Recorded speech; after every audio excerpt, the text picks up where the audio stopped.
Las píldoras de economía doméstica del ICREF, del Instituto de Crédito y Finanzas de la región de Murcia, con un tema hoy muy interesante, ya lo verán. Vamos a hablar con Ángeles Vivero, que es técnico del Instituto de Crédito y Finanzas y que nos va a presentar a nuestro invitado de hoy y nos va a decir cuál es el tema que tratamos en este espacio. Ángeles, muy buenos días y bienvenida. Hola, buenos días, Alberto, ¿cómo estás? Pues encantado y interesado en lo que vamos a tratar hoy. Sí, pues mira, os presento al invitado de este viernes, que es Juan Martín, que es el director del CENIE y es el Centro Internacional sobre el Envejecimiento. Uno de sus campos de investigación es la economía de la longevidad, donde se analiza, entre otros temas, la promoción del bienestar financiero en las personas mayores.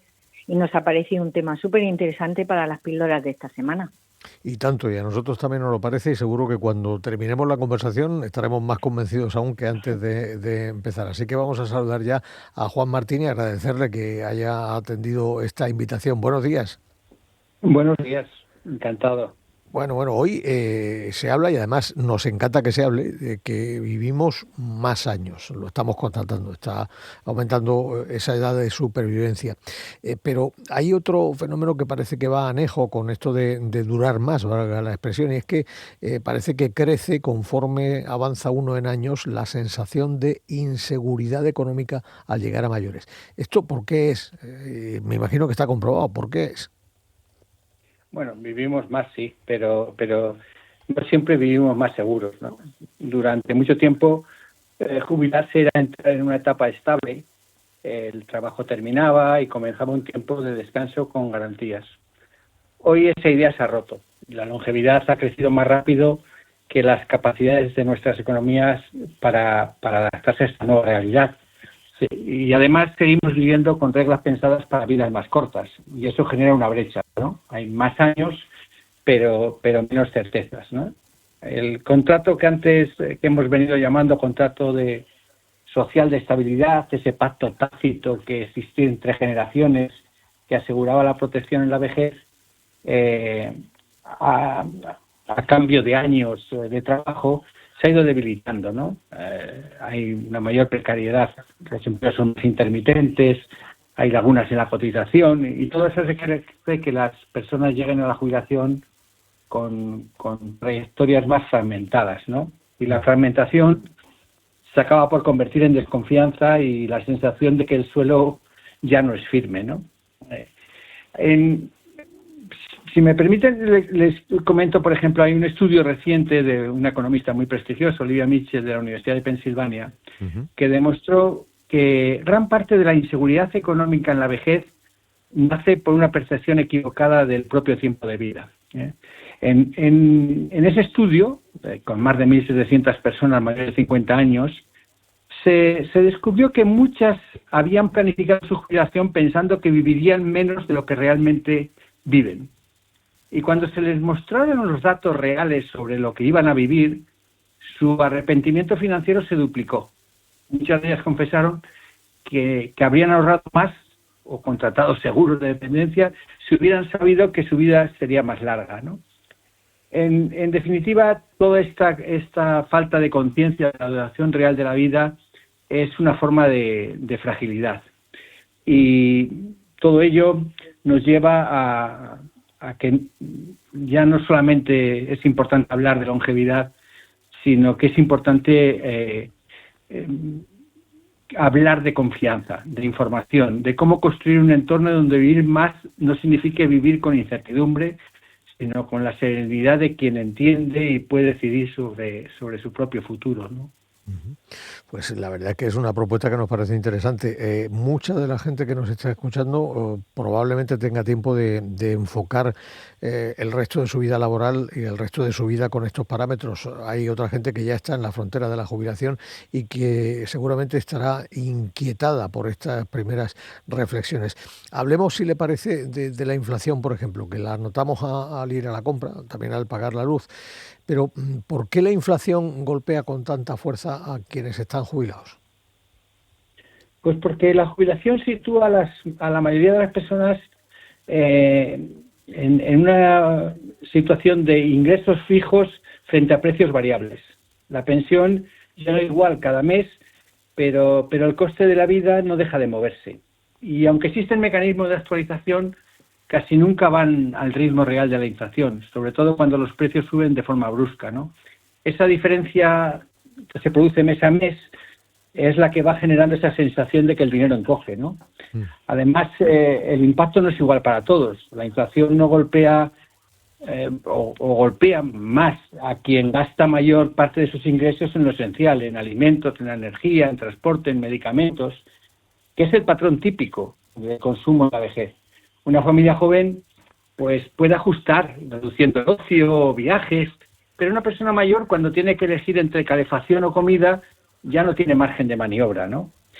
Y otro aspecto que a menudo olvidamos es que la inflación no solo vacía el bolsillo, también erosiona la confianza. Si los precios cambian mes a mes, planificar se vuelve imposible, y con esa imposibilidad llega algo peor, la pérdida, que es el sentimiento de pérdida de control, ¿no? Además, la inseguridad constante acaba por dejar huella, afecta a la salud mental, altera el descanso, reduce la calidad de vida, y por tanto no se limita solo a lo que se compra, sino también a lo que se proyecta o lo que soñamos, ¿no? Y detrás de cada renuncia, un alimento, una salida, un regalo a un nieto, pues hay una pérdida profunda que toca la dignidad cotidiana, ¿no? Por eso decimos que la inflación no solo mide el aumento de los precios, sino también mide la disminución de la tranquilidad.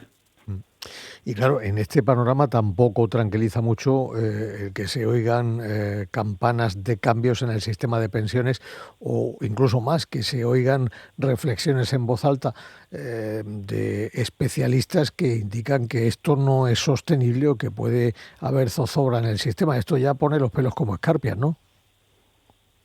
Bueno, fundamentalmente si las normas se modifican cada cierto tiempo, cada poco tiempo, pues lo que crea es incertidumbre, sobre todo incertidumbre, porque nadie puede planificar su vida con serenidad si las reglas cambian constantemente, ¿no? Y lo más preocupante es que esos cambios, aunque parezcan técnicos, las personas los vivimos en clave emocional, ¿no? No solo se trata de cifras y decretos, son señales, y cuando las señales se contradicen, la gente siente que el sistema duda de sí mismo, ¿no? Durante décadas el pacto entre generaciones se basó en una idea muy simple: si tú cumples tu parte, el Estado cumplirá la suya. Esa era la promesa que sostenía la confianza. Pero cuando las normas se modifican una y otra vez, la edad de jubilación, los años cotizados, las fórmulas de revalorización, esa promesa se debilita, y lo que se resquebraja no solo el sistema, sino la confianza que lo mantiene en pie, ¿no? Podríamos decir que esa fragilidad institucional del bienestar, los marcos que daban estabilidad a la vida, se han vuelto más volátiles, y eso tiene un coste invisible, pero que se traduce en que genera desconfianza, ansiedad y una sensación de vulnerabilidad. Nosotros desde el CNIE defendemos que la longevidad no puede gestionarse desde la provisionalidad, ¿no?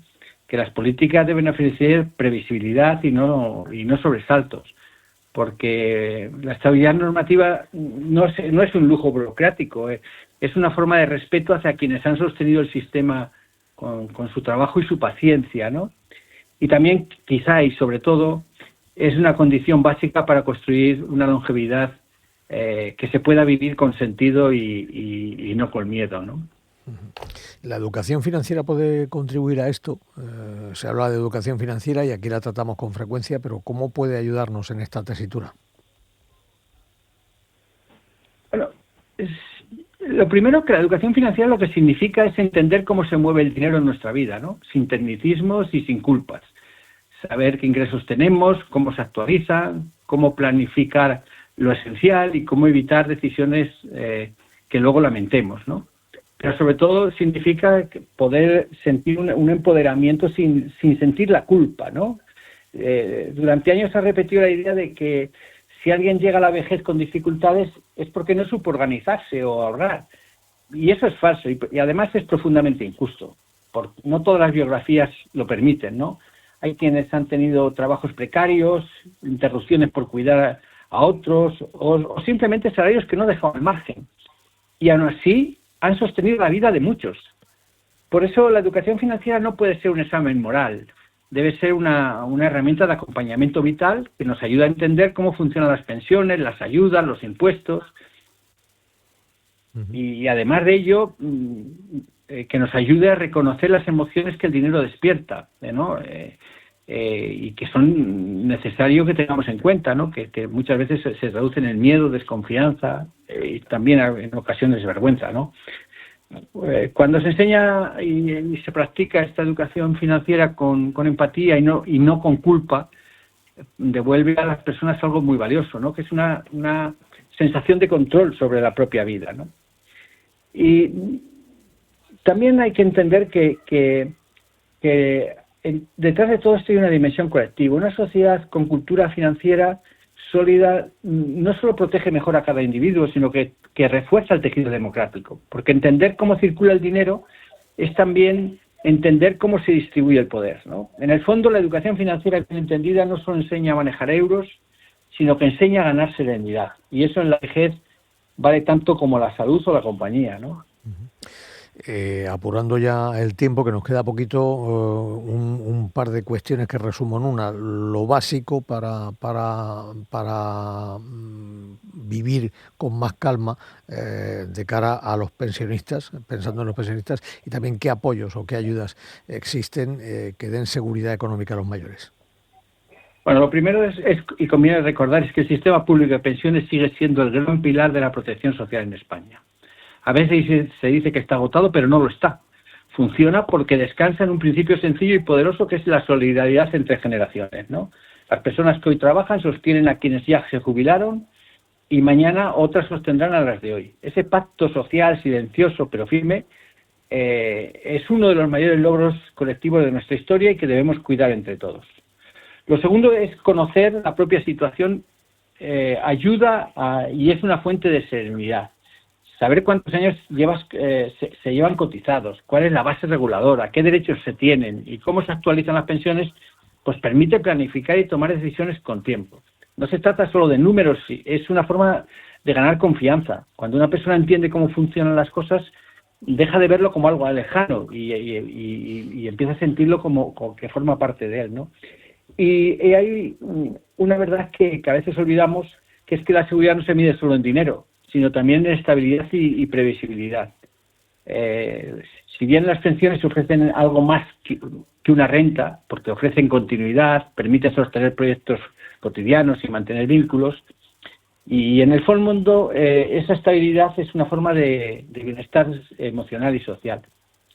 Después de todo, sentir que las reglas no se mueven sin aviso y sin que se comprendan, y que el sistema que confiamos sigue protegiendo, nos permite reforzar esa idea de que nadie se quede atrás, ¿no? Y en ese sentido, todos los apoyos que acompañen, orienten y den confianza son lo que realmente aportan tranquilidad. Uh-huh.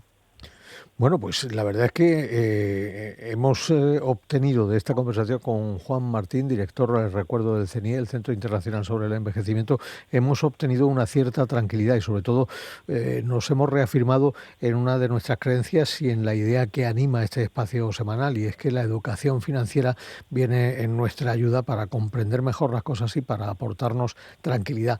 Algo que se aprecia y mucho cuando llega a determinada edad, cuando llega a la tesitura de tener que jubilarse y pasar a depender del sistema de pensiones.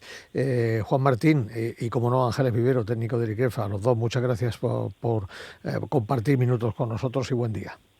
Muchas gracias y buen fin de. Bueno. En Onda Regional, El Mirador.